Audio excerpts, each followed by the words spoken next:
रात थी पर सामान्य रात नहीं। आकाश में तारे कांप रहे थे, दिशाएं मौन थीं और हवा ठंडी होकर भी आग जैसी चुभ रही थी। यही वह समय था जब धरती पर एक ऐसा युद्ध होने वाला था जिसकी गूंज युगों तक सुनाई देगी।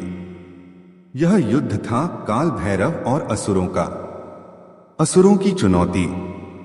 असुरराज रक्तवर्ण का आतंक चरम पर था। उसने देवताओं को स्वर्ग से खदेड़ दिया था। पृथ्वी पर यज्ञ हवन रोक दिए गए थे। यहां तक कि ऋषिमुनि भी जंगलों में छुपकर रोने लगे थे। रक्तवर्ण का वरदान ही उसकी सबसे बड़ी शक्ति था। उसे कोई देवता, कोई मानव, कोई अस्त्र शस्त्र नहीं मार सकता। उसका अंत केवल स्वयं काल कर सकता है। देवताओं ने यह सुनकर भोलेनाथ की शरण ली। शिव ने आंखें बंद की और उनके भीतर से ज्वालामुखी जैसी आग प्रकट हुई। उसी से जन्म हुआ काल भैरव का। काल भैरव का रूप। भैरव प्रकट हुए तो सृष्टि कांप उठी।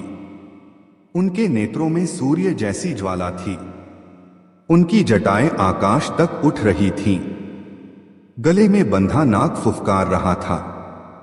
हाथ में खप्पर और त्रिशूल लहू की प्यास से कांप रहे थे। जब भैरव ने पहली गर्जना की तो आकाश के तारे टूटकर बिखर गए।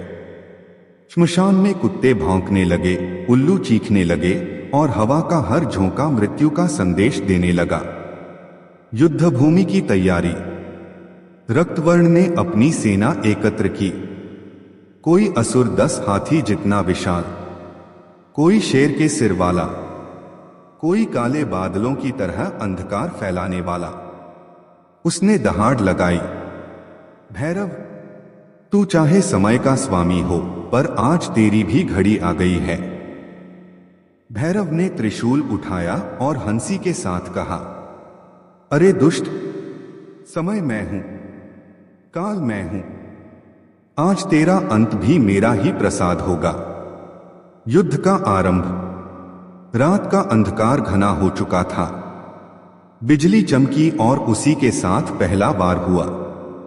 भैरव का त्रिशूल उठा और 100 असुरों को एक ही पल में चीर डाला। उनके शरीर से रक्त की नदियां बहने लगी। धरती प्यासे राक्षस की तरह वह रक्त पीने लगी। लेकिन असुर पीछे हटने वाले नहीं थे। उन्होंने मायावी जाल रचा।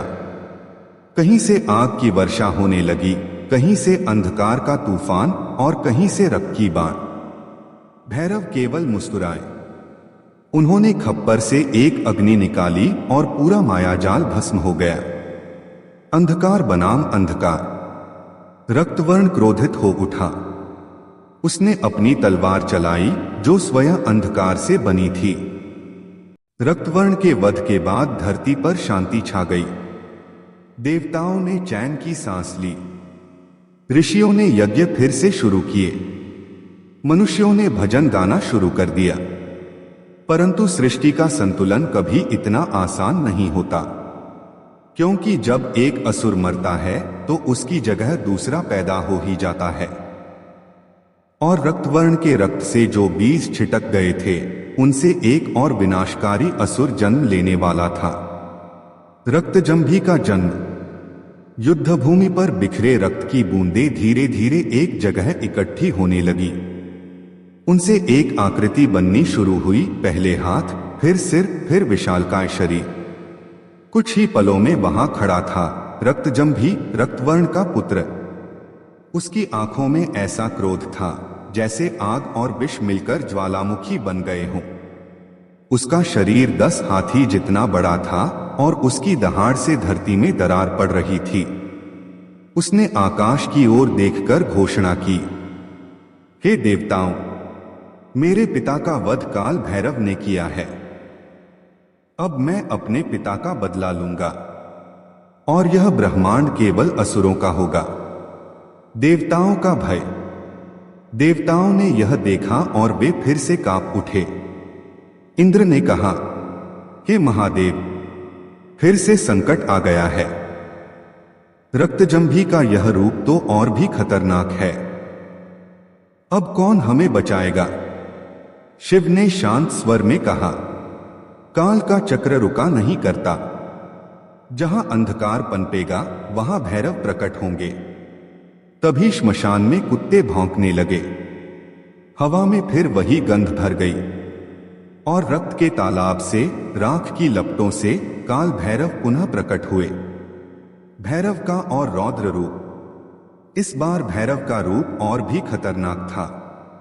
उनके माथे पर तीसरा नेत्र ज्वालामुखी की तरह धधक रहा था। उनकी जीभ बाहर निकली हुई थी, जिस पर रक्त की बूंदें चमक रही थीं। उनका त्रिशूल और भी विशाल हो चुका था, मानो पूरे आकाश को भेद देगा। भैरव ने कहा, रक्तजंभी, तेरे पिता की तरह तेरा अंत भी निश्चित है। आज तेरा रक्त ही तेरे विनाश का कारण बनेगा। रक्तजंभी गर्जा, भैरव, तू मृत्यु का देव हो सकता है, पर मैं मृत्यु से भी परे हूं। आज तेरे खप्पर में मेरा रक्त नहीं बल्कि तेरा सिर होगा। युद्ध की शुरुआत। युद्ध फिर से शुरू हुआ। इस बार युद्ध और भी भयानक था। रक्तजंभी ने एक गर्जना की और उसके मुंह से आग का तूफान निकला। वह तूफान पूरे जंगलों को जलाने लगा। पहाड़ राख में बदल गए। भैरव ने अपना त्रिशूल आकाश में घुमाया। उससे